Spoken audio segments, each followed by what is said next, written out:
Welcome to the Borderlands Trail and Ultra Running Podcast. My name is Josh. I'm with Wolfie today. It's Bad Runner's Take. Hardrock, coming off Hardrock. Here we go.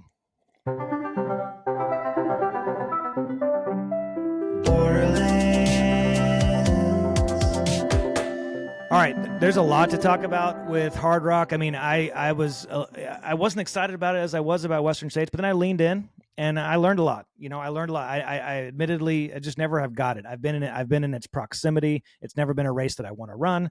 And after really leaning into the coverage and seeing the community and all that, it's like I feel like I understand it better, but we're still going to work through it. We're still going to think through it.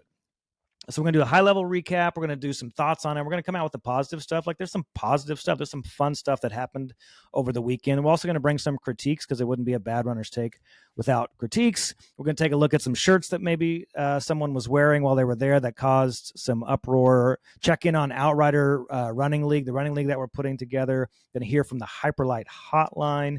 This is Bad Runner's Take. It's a bad runner's take. It's a bad runner's take. It's a bad runner's take. He's the Kipchoge of running back. Brian is back from the dead. He got knocked out by some sort of ailment. Took him out of his race this week and everything, but you are back. Are you 100%? Yeah, we're there. Yeah, we're back about 100%. Welcome. Yeah, to daily life routines. I mean, it's zapped, any sort of the training rhythm that I had going on. So it'll be back to the grind right after we get done with this. And just try to start getting back some mileage that I lost there for the week. And it was tough. I was pretty depressed when I had to make the email to Airvipe and let them know I needed to pull out and kick the race down the calendar a bit further. So, I mean, it happens. There's plenty of other things to be grateful for than lament and bemoan and be pissy about missing a 50K. Yeah. There's nothing worse than missing something, though, that was on the calendar. And there's nothing better than the Monday after and you're feeling good and ready to get back out there, or at least good enough to get back out there. Yeah, that's the thing. It really just, when you have these unexpected, weeks where you have to take it off, you realize how important running is to you, how much it makes you tick. It makes you, thrive in all other areas of your life that we talk about. So grateful to have it behind. Good to have the, the appreciation for it, but ready to just get back in the fire now. Nice. Well, speaking of fire, Hardrock. So I was pretty pumped. It was just fun to see it. So I'm in the chat at the beginning and some people were like, yeah, don't forget Hardrock isn't a race. It's a run or something like that. And I thought, okay, you lost me. I'm really trying here. I'm excited about the race, and you tell me this is just a run. But I also think, okay, I'm paying attention. A lot of people were saying it. This, you're leaning in. That must be the community. And if you watch the coverage through the lens of it being a run and not a race, it's pretty endearing. But you don't do a coverage of a run. You do coverage of a race. And so the race was super compelling. It was fun to see. I should say interesting to see. I would like to see Zach Miller up there, but it's interesting to see, a three-man podium coming out of France. It shows that maybe the French ultra runner that it has attracted probably spends most of their time in the Alps, and it's an Alps-like race. So, you get Ludo, Mathieu Blanchard, who is famous. I don't know if you know this, originally from reality TV. He's a reality TV star turned ultra runner. And Germain Grangier, fun podium. It's a fun podium. There's stories there. There's storied people. Germain Grangier appears to be like a character. He's, seems to be funny. He's endearing. He smiles a lot. Ludo, of course, just being an old man out there crushing it. That's fun. You see Katie get the course record. I wanted to see something like that. Another French woman, Manon Bohard, and Katarina Harmuth from Switzerland, and Katie, who trains in France. So this was an Alps race, and it was won by those who race in the Alps. I enjoyed it. Love to see the course record.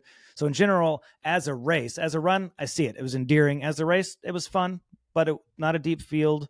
Like you'd mentioned last week, maybe 6 people, 5 people, 12. Then you get a podium of 10 people, 10 women out of 31 total. You got 33% of the field who's standing on a podium. We could talk about that maybe in the critique moment.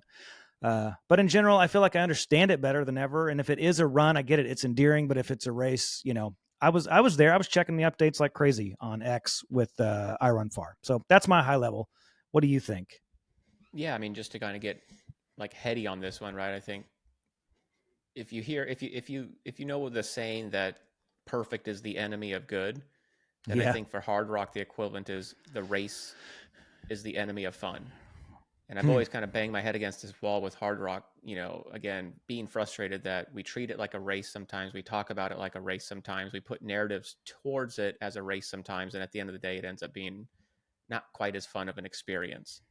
And so it is just a run. The way I looked at it was like I wasn't quite as disappointed for Zach for missing the podium, for coming in fourth, for three French guys coming over to the United States and winning in a true American mountain race, because it's Yeah. not really a race. It was a run. So I think it allows you a unique experience, on the calendar each year, to just enjoy the day, enjoy the live coverage, enjoy a few Yeah. people that you're familiar with, become more familiar with other names that you're not. And Mhm. then when they go race more traditional events, you're a little bit more stoked for them because you connected with them at Hardrock. So that's where I'm at this time. The context matters for something like Hardrock, instead of lamenting and bemoaning, what it isn't. I think when you celebrate it for what it is, it's a pretty fun thing out there. And Zach was running with a heavy heart, kind of a dedicated loop around the San Juans. And so it didn't matter if he came in first or fifth, he was going to have that memorial kind of, experience. Yeah. And it was nice to just see him out there. So, I mean, what do you think? Does that kind of help you maybe put some of the pieces together with it? It did. It did. I mean, as someone who's I've been paying attention more or less since 2012. Everyone I've known that's ever wanted to run it would not have gone and run it competitively, except for maybe a buddy named Eric Storheim there in Salt Lake. Had some friends who ran it in early 2000s. So I'm coming through this lens of people who are probably not going to go win it. And then, but now that I've in the world of Borderlands, in other words, we pay more attention to the elite, then I'm just confused of like, why does it get the same treatment by a free trail or mountain outpost if it's just the run? And I would say one of my key takeaways is that it feels like an exhibition game. So they're still very talented runners. I think about it like when Real Madrid came and played soccer in Salt Lake City against Real Salt Lake. It's like those Real Madrid players, world class, first class players, they're still out there. Maybe they're not going 100%, but they're going like 95%. They're putting on a show. So I felt like the exhibition was there because we saw some great runners run well, run hard. You saw the stuff that you still love from Zach. You saw the effortless, stride of Katie Scheid late into the race where she just is doing her thing. But it just felt like exhibition, still lighthearted enough. And in the end, yes, a celebration more than anything. It felt like a celebration of running. So I'm late to the game here, but I've just never looked as closely as I did this time. And I'm glad I did. Right. Again, I think it's natural, and it's unfortunate that the timing of it falls so close to Western States. I think if there was more time in between the two events, it might allow you to click into a different mindset. But you come off the hype now and the hysteria over Western States, and then it's like, immediately you got to throw yourself into watching Hardrock, and it's just natural that you would expect to have the same experience, right? I mean, that's probably it. Yeah. And so what was it this year? It was only like 3 weeks separated. Yeah, max. Yeah, right. Yeah, it was. Felt like it was very short this year because I know some people have turned around and done the double, and they've talked about sometimes having an extra week where it's almost 5 weeks. That's between, right. 4 weeks between. So something like that. Shout out Jamil, he got the double done. So impressive, incredible that he just has the sedentary fitness to go out there and do the Western States Hardrock double, because I don't think his training was where it would need to be, or what a guy like you and I would need to get those two done. So yes, incredible.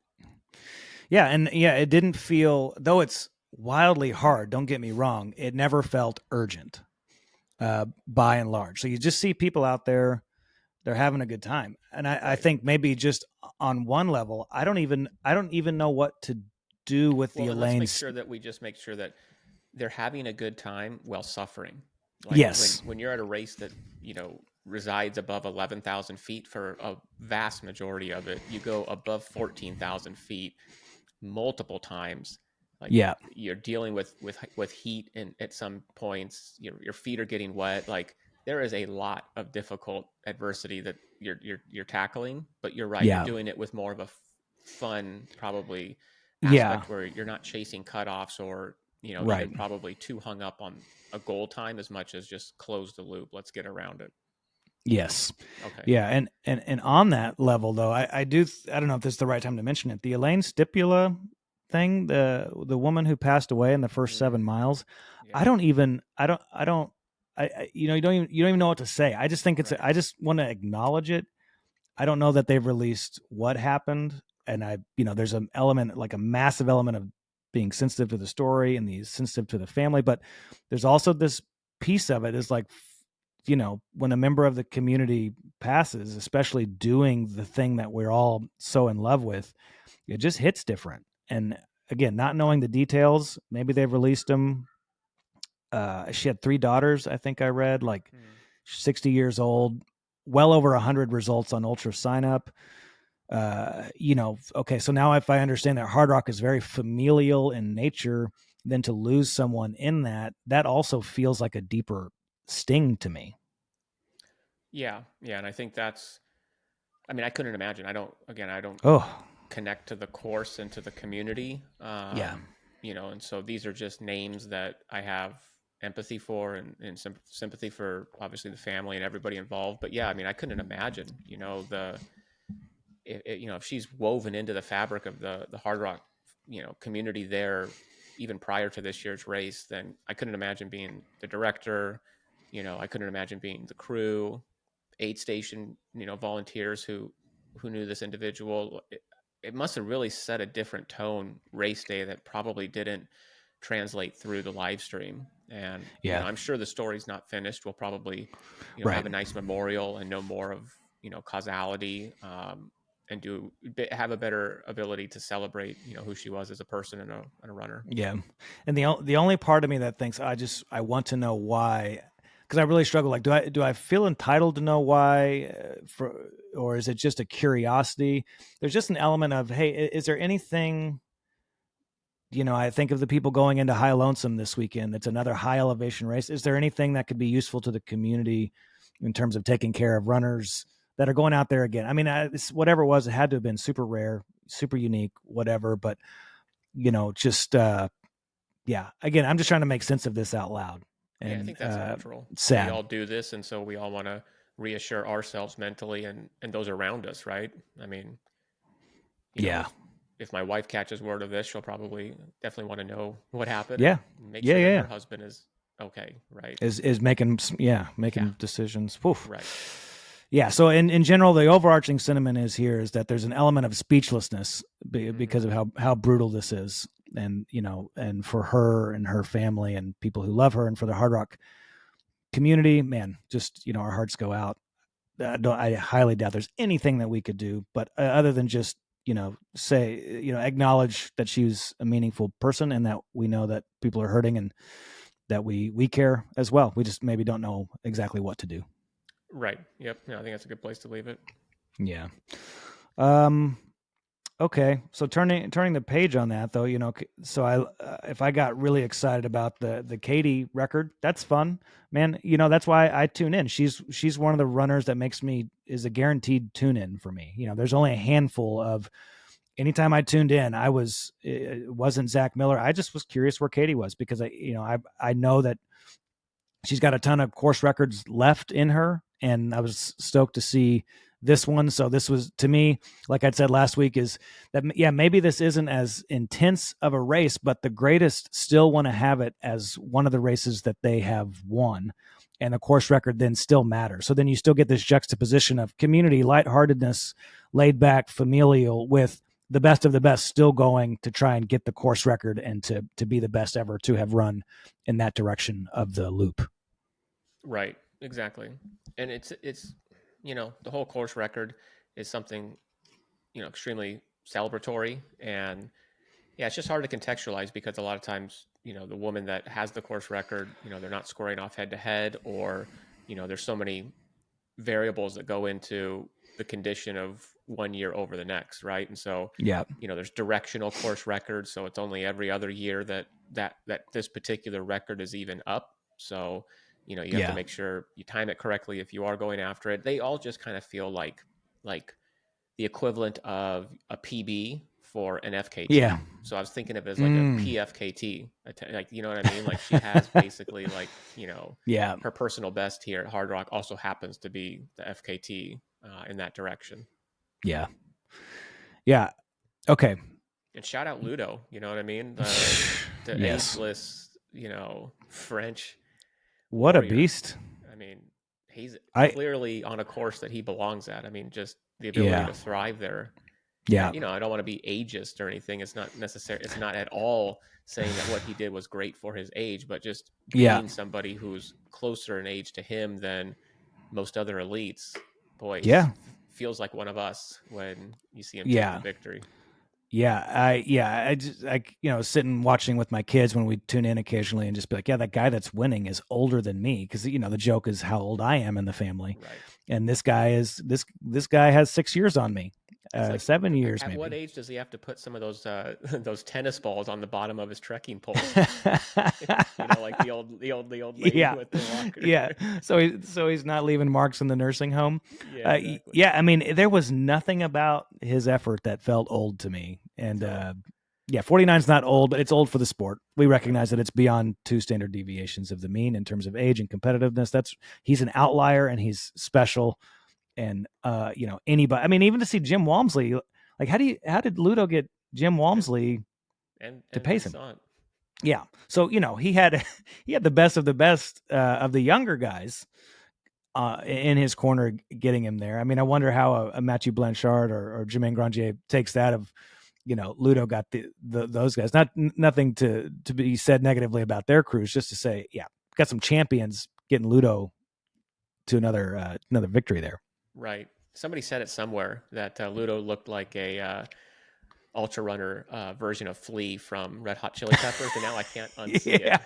That's exact. I won't be able to anymore either. That's perfect. I love it. Okay, just an observation on the podium. So I was trying to think about how did we get to 10 people on a podium, and the best I could think of is, you know, you think about Western States gives 10 people the right to come back the next year without having to earn a golden ticket or find another way in. And I like that. I think that's that to me is great. But then to call the podium all 10 of them as opposed to first, second, and third, this is just a light observation, less than a critique. This isn't meant to be salty or anything, but just to think, okay, if we're going to say that 1 through 10 is the podium and there's 31 people in the field for the women's race, you know, that's 33% of the people that are standing on the podium. It feels a little funny, but and then for the men, 10 out of 114, 10% of the field is called the podium. Are they really saying all 10 are the podium? And then what is it? Then I guess at some levels, what does a podium mean? Yeah, I don't know. You're reading that somewhere or hearing it talked about? Well, just, okay, Iron Far's language was, waiting for the final, how do they say it exactly? Probably it'd serve me well to get the exact language, but I'll post it in the show notes, that they are waiting for the final podium, the women's podium, to come all the way in before they stopped their coverage. And that was at hour 42 or so when woman number 10 came in. Those are rough estimates on all those numbers, but I just know they're waiting for the 10th woman to come in before they finished their intense, like, on the ball coverage that they were doing. Maybe I just read that as like journalistic integrity and consistency. If they're going to cover Western States and UTMB in the same format, then I guess they're going to say they're not going to do anything to dilute the coverage of Hardrock, so they're carrying the same top 10 depth of coverage, even though it's wildly representative differently as a percentage of the field. So I think both things are true. I think they're just trying to probably be consistent in how they cover this race with other major races, and how they again choose to prioritize where they want to spend their time. So some races celebrate only to third and some celebrate to 10, but you're right, must be some sort of standard at that level, the UTMB world, the Western States, Hardrock, that it's 1 through 10. I don't think they do that at Wasatch unless I'm confused. So it's something where the level of competition, the level of draw to the most competitive people in the world, maybe there's something to the 10-person podium. Yeah, and that hits on a thing that I think I kind of recognized about Hardrock, at least, for the last 15 or 20 years or so, is that I think the reason why it continues to remain, the course obviously we talked about is phenomenal and one of a kind, but I think also leading the way is that like you have these matriarch and patriarchs of media and trail running, like Byron Powell and Megan Hicks, right? I Run Far. They're closely connected to Hardrock, and so it just so happens that something that they dearly care about, they love and participate in, they're going to highlight it on their media platform, and so that that goes a long way. Like if you didn't have somebody so closely connected to Hardrock, I don't know that it would be getting this same coverage as it is, in 2025, right? And then you've got somebody like Jamil. Jamil's closely connected, right? Multiple time finisher. He's gotten into the lottery multiple times. He's done a lot of documentaries around Hardrock. And so I think Hardrock just elevates a bit higher than it normally would, because you have, like I said, these two media platforms who are giants over the last 15 to 20 years, and their founders are very passionate about Hardrock. Yeah. That makes good sense. But okay, what doesn't make sense to me yet, and it's not because I'm saying I disagree with it, it's because I haven't thought through it. So we're going to think through some of this in real time out loud here, which is always a good idea. Maybe it's a good idea. Maybe it's a good idea to say, hey, I'm willing to think out loud about something and willing to be wrong about it. Right. But I'll tee it up and you kind of help flesh it out. So someone on Zach's crew was wearing a Here for the Women's Race, but marked out the WO. And so it just said Here for the Men's Race. And because he was on Zach's crew. So golf ball has been placed on the tee. So help bring some flesh to that. Tee off on that. Yeah. So I think I saw this, right? And I think it's a case in sports sometimes where, context matters. And so again, how is this even on our radar for anybody that's even aware of this, right? And I'd like to know, poll of the audience, like how many even know what we're talking about right now? Sometimes we just assume because we saw it in our thread or somebody sent it to us that everybody must know about it. And so I think, like I was trying to explain to you earlier, was that like some sports are better experienced in person, right? Like you go to a hockey game, and I think that's one for me. Like when I'm there in person, you feel the sport, like you feel the competition, you hear the slap of the boards, you hear the puck flying around. Whereas like when you watch it at TV, like I can't watch hockey on TV just as a casual fan. Football, I think it's better for us to sit at home and watch it. I think we get better views, better, you get to sense the action, you can see the scrum at the line much better than you can, when you're in an arena and you're so far removed from the action on the field. Right. And so where I'm going with this is like, somebody sent a picture of it from the live stream with the context and the narrative already written into the comments, right? It was incendiary. It was triggering. It was not correct, right? Like there was no context applied to it. There was nothing subjective. Nobody had a chance to talk with this individual to find out, what does he even know about the organization, the Here for the Women's Race movement? What does he, nobody asked anything. It was just kind of circulating the same, being offended or being upset and being fired up to quickly defend, women running and, protecting this organization. And so I think had you have been there, I don't know that it would have been quite as offensive. You would have had the opportunity to talk to the individual and really flush out where his intentions were with this and what he was trying to communicate with this and what he wasn't trying to communicate, or what he might have been unaware he was communicating. So, it's just wild, so much stuff goes into Reddit now, where you can just see a cesspool of, comments that are just basically, spears being thrown from one side of the argument to the other. Nothing's being resolved. And so in talking about this, I think we're just trying to get to the bottom of it, of, how we could do better by the conversation and, kind of see where we land on it. Yeah. I think on a high level, I'll just say that Here for the Women's organization, just as an entrepreneur and someone who always thinks highly and tries to think through the lens of an entrepreneur, they saw something out there that they wanted to put energy and effort into, that they all believed in. And I think a lot of people I think even to their surprise, the way that people rallied around that initial shirt, I don't know if it was Western States or UTMB. I just remember the shirt was there all of a sudden, Here for the Women's Race. People rallied around it. And so they thought, hey, we've got something here. We all believe passionately in this. And so how do we take all this attention and drive it towards something that we want to accomplish, which is, I think they have it, it's called the WTF, the Women's Trail Fund or something like that. And the idea is that they're going to raise money and support anyone who's trying to increase visibility onto the women's race. They believe in that. That's awesome. I love that. I'm, for entrepreneur first, you've got a dream and you're chasing it. Awesome. Number two, it's working. You've got attention. I'm jealous of that. That's one of the hardest things to accomplish in throwing ideas out into the real world. And three, to be able to be something that you believe in and that you care about and that gives you energy to accomplish it, all the better. Now, some guy sees a shirt and it says here for the women's race and scratches out the WO. I think that, in my opinion, which that's all this is my opinion, that doesn't diminish everything I just said before that. The movement, it doesn't downplay the movement, in my opinion. If you got to laugh out of it, you got to laugh out of it. And I don't want to steal too much of your thunder here, but there's a generous way that you could look at this, which I think from a sanity standpoint, let's offer some generous ways of looking at it instead of and always just coming at it from the being offended first. The generous is that he doesn't have any idea what the movement meant. And he just saw that and thought, I'm crewing my bro today and I'm going to get a laugh out of him and surprise him with this. Now, Zach knows what the movement means. So to him, he's probably not going to do that.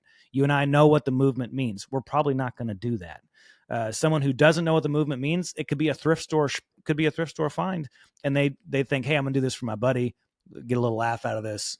And I'm not saying that it's good. I'm not saying that that's right. I'm saying there's generous ways to look at it that don't, aren't as offensive.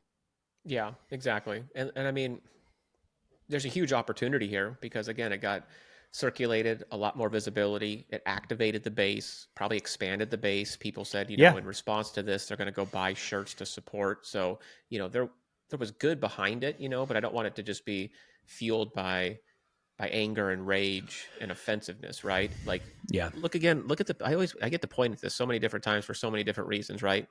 Prefontaine sitting here wearing this iconic Stop Pre shirt. Oh yeah, right. Yeah, he's wearing that shirt because the college that he was racing against, they walked into the arena wearing these. This was a trolling shirt. They weren't fans and supporters of Pre. They wanted him stopped, and they wanted to fire up their team to go beat him. Right. Yeah. Well, what did he do? He laid down a performance for the ages. He won over the crowd, and he took a victory lap wearing their shirt. Right. So he rebranded in real time something that was taken as a negative as a positive. And now here we are, 50 years later, and people are wearing Stop Hans, Stop Jim shirts because it's cool. So how about this? Like, next year, go sell here for the women's races with a piece of tape, as the part of the logo. And so now that's something that you own. You're rewriting the the narrative, and you're owning it and selling a whole nother shirt that people want to wear because it's a way of, being able to support the women's race in a fun way. So, right. Am I wrong? Like, that's an entrepreneurial mindset. Yeah. Okay. And so the only thing I think I'll just throw the asterisk on is that if we're not in the target demo and we're not the founders of it, I feel like it's important that we say we don't exactly know. Right. But what I will say is that some levity would serve us well. And I would, who knows how the founding women of that, felt about it. Were they able to laugh? Were they able to come out and say, hey, this isn't a big deal? Or just, let sleeping dogs lie. What you're saying is from a PR standpoint of and I have this written here in my notes, there is no such thing as, the PT Barnum, there's no such thing as bad publicity. That you take that, you leverage it, and what was intended, let's say his intentions now are bad. Let's not be generous and say he had a negative intention with that. Well, let's take what someone intended for evil and make it for good. And let's own that. I like what you're saying. Let's own it. And let's make money off of it and pour it into the WTF fund that we're, also passionate about. I think that could be an interesting take. Yeah, absolutely. Again, I think the comments and vitriol have already assumed the intentions were negative. And I think if he had come out and said, I'm wearing this shirt as a direct protest, or rebellion against the women's movement, or just the messaging around, how he doesn't think that this is something, positive for the sport, then that's one thing. But, like, again, this individual, like, they're taking it all the way up to the line of almost being overly aggressive and illegal, like they're like, calling for this individual's, personal information, or, things that just go wildly too far for somebody that clearly is somehow connected to the community. Let's not overlook, he's part of Zach Miller's crew. Yeah. And so, whether that means he's just a close friend of Zach's, but not quite, a passionate, fan of the sport, maybe, who knows? We're just there's so many unknowns and guesses that really play into what's the right response. And so just maybe everybody step back from the keyboards for a minute. Let's see if we ever hear anything more from it, and then move forward. Yeah. And as a final note, I'll just say, we're kind of talking before, it's like, hey, this shirt, get out, get rad. I have like 3 shirts, but what if, you had said, get out, and I marked out rad and put sad, or put mad, get out, and I just thought, hey, look at that. This is funny. But Andy, who created the shirt, is like, no, man, this is like a shirt of my broken leg. Like, this was me dealing with some shit and like working through some stuff, and this is how I expressed it. It's like, well, hey, I didn't know that. I just saw the shirt and changed a thing on it. Like, it could have been a thrift store find. A point being is that there's generous explanations as well. I'm not saying that that's 100% what this dude was thinking, but to your point, there can be, there's an opportunity to be less offended and to be like, be curious, not judgmental, in the words of, what is that British soccer TV show with Ted Lasso, which he was quoting someone else. Be curious before judgmental, could serve us well. Again, we're not the women in the movement. We're not the target demo of the recipients of the fund, though we can still support them. And I love the women's race. I think I'm better for it, an investment into the women's race, and for advocating for more airtime, in as much as the airtime is putting it on a really awesome competitive race. Like, I am in that corner. I am there with it. So that's my take, my 2 cents. Yeah, I think we gave it plenty of time for what what it's worth. Yeah, totally. Okay, Outrider Running League. Just want to hit a high level on Outrider. We've got a few signups. Brian. I haven't told you that. People come in before we get off of Hardrock, I have to give a shout out to my buddy Kyle. I gave you his name as well, just because he's a big Kale supporter. Turned us onto that brand, and you went over there for Paris Fashion Week. But he closed the loop for the 3rd time. He's a 3-time Hardrock finisher. He's a true Hardrocker, so he's got the finish in both directions. So I know he listens, and had to shout him out and say just a great job out there. He kissed the rock with his young son in hand. So awesome. Yeah. So much to celebrate off Hardrock. Yeah. Okay. Outrider, got some signups. Outrider, few people are out there are trying to like find a team, and they're promoting on social media. They're like saying, hey, if you want to join me on this team, let's do it. Feel free to sign up. Right now, we've got the 20% off. That 20% off is discount code Outrider. And you can sign up as an individual, and we'll place you with other people. Or if you want to find your own team and bring it, it is cheaper if you find your own team and bring it. But we want to get you in the ecosystem, give you the 20% off, and join us. So it's coming down the pipeline. Starts September 1st. Still plenty of time to register, but man, we'd love to have all 8 teams and start to build out the hype. Not a lot to say other than stoked to see the signups coming in. I think this league will be a blast. Yeah, that's awesome. I think it was just a matter of time, now that we can give everybody the peace of mind to know that there are others out there that are crazy enough to go on this inaugural year journey with us. Yeah. Don't be scared, get out there and register. And here's for ideas in real time. Maybe because it's the inaugural year, if we have a lot of people who are looking for teams, me and you should just captain 2 teams that are good idea. based, and that'll be fun because we'll get to connect with some new people that we otherwise wouldn't know. And so if you're signing up and you need a team, then just know that I'll talk with Josh more about this and advocate for it. But I'm committed. I'm gonna commit in real time. I love that idea. Awesome. That gives me the excuse to jump in and decisions in real time. Perfect. Be careful when you have ideas around me. That's why I spike your coffee. All right. So borderlands.cc/outrider. Outriders is the code that gets you 20% off. You can see the existing rule book at that website. I'll have the link in the show notes. It's coming together. We're pumped. People are signing up. I think it's going to be a blast of a September, October into championship season in early November. Awesome. All right. You know what time it is? That's 786-667-3649. Hyperlyte Hotline. Love it.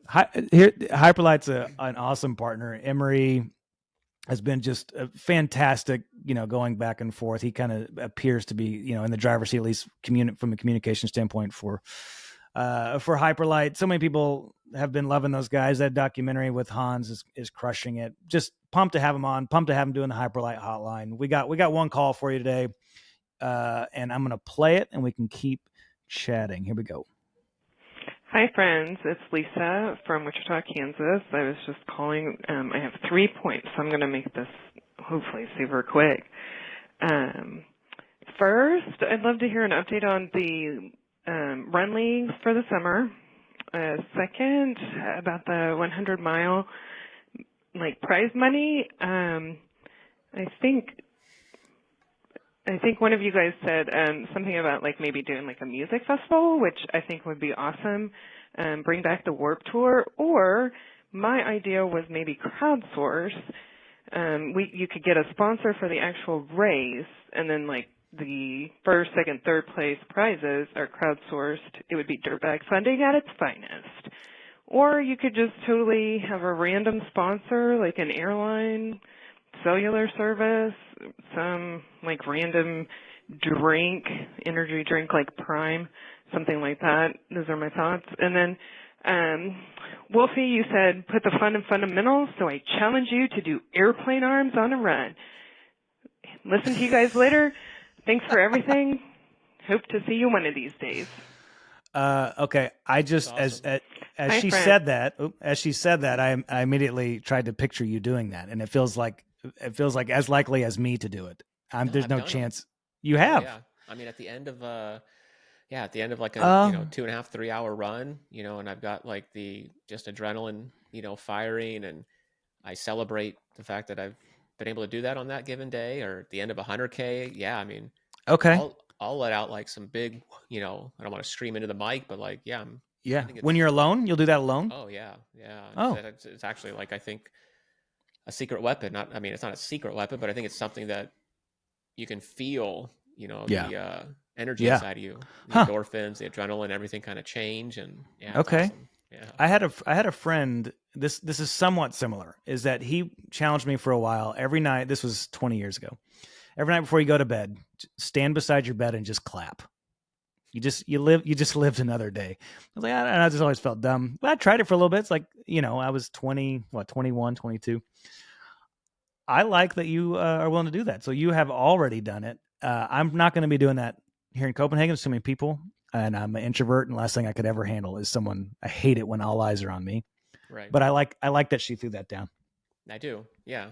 We need more calls like that where we're getting suggestive, on run displays of fun. So maybe next time I'm running and I've got the cell phone out, I'll record it. And we'll make sure we tag her and let her know mission complete, I love it. What else did she say? She talked about crowdsourcing prize money. We've had that before. I like that for I like that for the one time. If that for a race, so if we say we want to do that for Western States, I like that one time. I like and a protest. Table. Yeah, I like it for all time until a better time comes. Okay. If we do it one time and then nothing happens the following year, then let's just go ahead and try and do it again, I guess. And if people are willing to do that with full disclosure that that's where that money's going, then I'm less maybe, negative on it. So I guess we should give that a shot. Yeah. Yeah, maybe. Okay. Let's think about that. Let's think about, I don't know. Do we come out of the gates doing it on some elite race that's a little smaller, or do you come out of the gates and just do it for Western States? Right. I think you got to think through it, Yeah. There's no real, I guess there's no wrong answer. There's just bad execution. So I guess as long as we execute on it well and, are giving them more than $12.48, then, it should be fine. Yeah. Sure. Yeah. It just seems so weird again to give prize money to a race that you're not directly hosting. Yeah. I mean, I just don't know if there's any way to do it other than it's protest. There's no other purpose. Now, then does the race director, do they feel a little bit embarrassed by that? If you do it, does it move the needle? Does it help? Yeah, I don't know. But one time feels like protest. 2 times, then are we enabling? Are we enabling the race director? If we could raise $100,000, that would be incredible. Right? That'd be incredible. But I think from a marketing standpoint, our first effort would be like, hey, Western States isn't taking care of these guys in terms of prize money. Just talking prize money. There's lots of other ways that we could say they're getting something of value, but they're not getting cash in their pocket. So we want to help put cash in their pocket for entertaining us. If we raised $100,000 in some combination of private and corporate, that would be insane. Yeah. Like that would be quite the feat from that'd be something. Like from a nonprofit or, just from some sort of grassroots level. Yeah. And if we did that, we would have to be there on site at Western States, handing them some sort of obnoxious check in the infield. That would really send a message and get people looking side-eyed. Like, who are these guys giving the winner $7,500 cash? Are they part of Western States? Oh, they're not? What? Oh, wow. Yeah. That would be crazy. We just show up with the check. Right. Wow. Some people don't like us. Yeah. We show up with a check, flowers, and a bouquet of balloons. Yeah. And... Excuse me, Dylan. Can you move out of the way, please? Right. We have something. I mean, I think the athlete would even almost be kind of like, am I being punked right now? Is this for totally real? Like, am I, I don't want to accept it. Someone might be, I don't. No, thanks. I don't know the tax implications of this. Yeah. What do I owe you?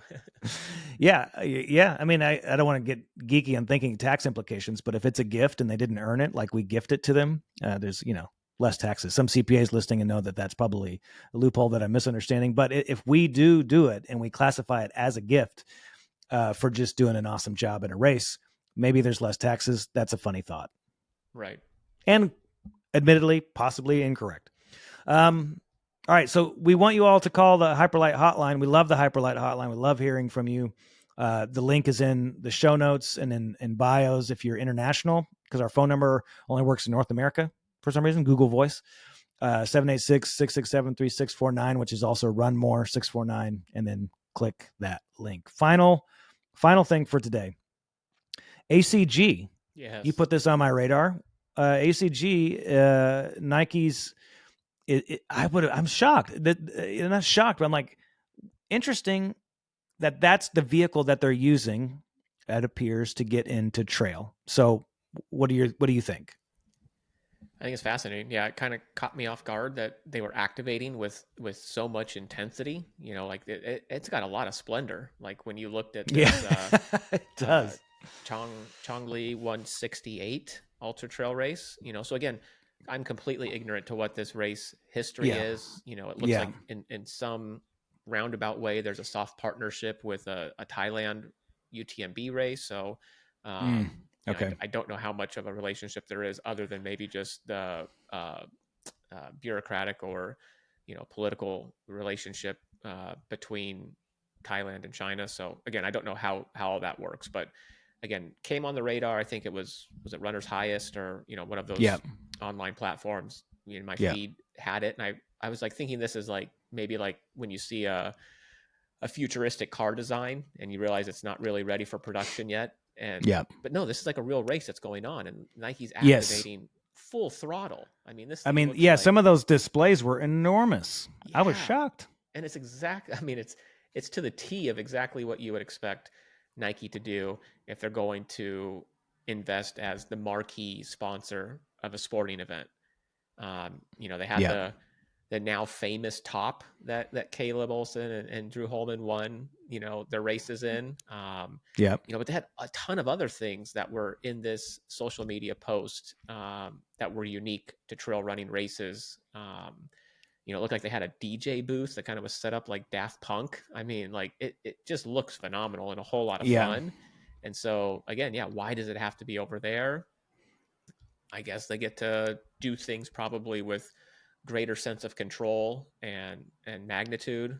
Maybe there's a market over there that hasn't been kind of already not co-opted, but I guess the narrative hasn't already been written with brands like Hoka and races like States. And so they get to just lay their blueprint over something completely fresh is my take. But I hope they export it. I hope this is something that they're running, a sample, and then maybe in 2 to 3 years we see something like this come over here. I mean, yeah, what did you think? Yeah, my initial thought was just stoke levels high. Sometimes my brain is such an evil master sometimes that I just overthink everything to death. And that one, I just saw it and I just liked it. And I didn't think about anything more than that. You said, hey, check this out. And I saw it and I thought, love this. Just Right. it felt like, as a fan, it just feels like energy. And we've talked about this before in the States debates, that Nike being in trail the great tragedy is not that they're playing in trail as this massive corporate thing. It's that they played in it so poorly Right. and with low commitment. And Right. so I think the American market, at least the key players in the American market, look at it and be like, okay, are they in? Are they out? Are they going to stick around? Are they not going to stick around? Well, clearly massive investment in that race on that day. And if they are, China is an enormous market. They could just stay there and be fine, but that's obviously not how Nike operates either. So do they export it? Do they bring it here? Where do they get to bring it? Who's going to do a deal with Nike? The first person to do the deal with Nike is probably going to be a little bit, I don't want to say shit listed, but they're not going to be celebrated immensely in the dirtbag world. So yeah, again, this is the evil master at work. See how I talked myself from being excited to being negative. Just happy, just happy. Yeah. It means good things and potential bright future for that race specifically, but maybe for all of us. Yeah. Well, I mean, and again, it just reminds people who aren't fans of maybe other sports outside of trail running, Nike isn't a failure at marketing and customer experience. Right. Like they are Nike because in all other major sports that they've gotten into, they give a customer and a fan the greatest experience and connection to the brand and to the sport. And that's what I saw there was like, wow, this is levels above, what I've seen any singular brand or even, a combination of other brands, consortium of brands at one event put together. Like this thing does look, just from the few slides and what you can see, absolutely incredible and engaging as a full race and expo and fan experience, and so if others can see that and model things after it, I think, it's just better for the sport. They have prize money. So, in an effort to celebrate races that do offer prize money, I did some conversion. It looks like the winner is going to get about $7,000 US dollars, $4,200, $2,800, and about $1,400. So 1 through 5 payout, men and women. Looks like if you have like a qualifying ITRA score, I believe is the ranking system they're using, and you qualify as an elite, they're giving you up to 3 night stay as well. So looks like some accommodations. I don't know what other travel expenses they're paying for certain types of runners to come over, but yeah, I mean, that's where, like, if you've got the talent to be an elite, like being able to utilize the sport to provide you global travel like that, that's awesome. Yeah. My final thought on that is that it felt like World Marathon major caliber investment. Yeah. Right. I've been around London just briefly. I didn't go to Expo because it was too overwhelming. It was too much for this introvert to go there with no reason other than to explore. But even the Paris Expo, which had, what's the number? I don't want to screw it up. Something's with the 67, 57, 47,000, massive amount of people. The Expo investment by the brands there felt like, I don't even know how to say it. This felt like that. So that is the first time I've seen something that felt World Marathon major caliber activation. And there maybe there's stuff I've missed it, but what are your final thoughts on the whole day? Any way you want to land this plane? For today? Yeah, in general, everything we've talked about. Yeah. Well, I mean, I think we did a good job talking about Hardrock. I think we celebrated for what it was. Hopefully gave some talking points that just help everybody experience Hardrock. Without maybe some of the hurdles that kind of plagued the event for me in years over past. And otherwise, I think we talked about some things that are controversial in nature, and we did so, I think, in a very genuine and honest way. And then we got excited about Outrider Trail League and Nike. So again, really packed episode, and now we get to pivot to UTMB. So I think we get to fire up that hype train, take the wagons out to France and, see what's going to happen. Here's an observation then is that what we do try to do, we may come out with some ridiculous things or takes that frustrate you, but we really do. We are honestly trying to think through this. We're not like dug in a camp trying to carry the flag for a certain camp. So you heard my comments on Hardrock last week versus my comments on Hardrock this week. I paid better attention than I ever have before, and my take on it is different than it was last week.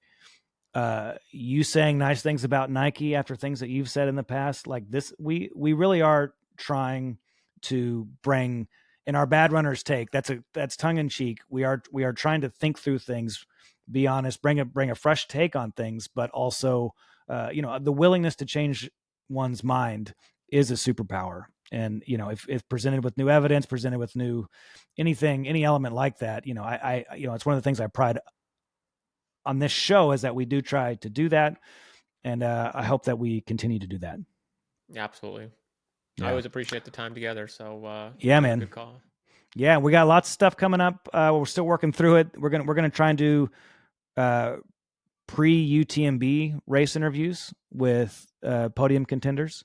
We got a lot of podium contenders for the Mammoth 200 getting scheduled, and we're going to do a lot more of that Western States style coverage that we did. So I'll see you next week on this, but man, we got a lot coming up in the future. Totally, man. And guys, get that Hyperlyte Hotline saved in your contacts list, because you're not going to know when you've got something on the top of your mind to call in. It's just going to be organic. You're going to be on a run. You'll be like, I got to phone in and tell Wolfie and Josh about this. So save it as a contact. Colby Sharp did that. We owe him he'll be on next week. Perfect. All right, man. See you later. Thanks.